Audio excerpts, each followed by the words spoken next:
young George, the prince, had a remarkable pattern of being infatuated with older women, which speaks well for him, I would say. When he was only 24, in 1784, I think it was, he fell in love with Maria Fitzherbert. She was a twice widowed matron, several years his senior, very handsome, extremely good looking, but she was also very respectable. She was an intellectual, well-read, well-informed. She was an amateur botanist of no mean ability, and very careful of her reputation. Well, George had seen her at some public function, and he just was smitten, and he had to know who it was. And then when he found out, he sent gifts and flowers and so on to her house.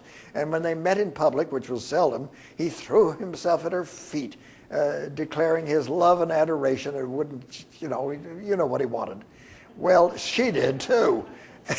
And she wouldn't have anything of it. She said, "This is just humiliating." This was undignified in her view. Now, he was the Prince of Wales, so you didn't kick at him.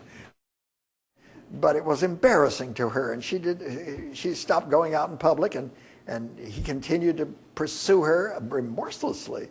Well, finally, she decided the only way to stop this is for me to get out of the country. So she went to visit France in France and stayed for several months. But he sent messages, and he sent friends over to petition her, and finally he said he would marry her, and she said, "Oh, sure you will." She's no fool. But then he sent over his good friend Lord Malmesbury with a contract which said, in effect, that he would marry her and make her his queen consort when he became king. And he would do so in her religion. Well, now we come to something important, the Royal Marriages Act of 1772.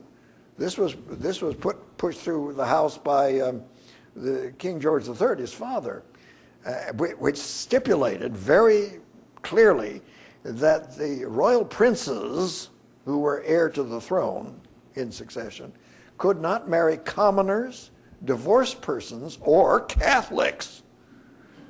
Well, Mrs. Fitzherbert was a commoner, to be sure. She was not divorced, she was widowed, and she was a devout Catholic. Well, George said he would marry her in her own faith. Well, here was this contract now. Well, George wasn't a monster, for goodness sakes. He was just a little over-enthusiastic, shall we say. And he was the Prince of Wales.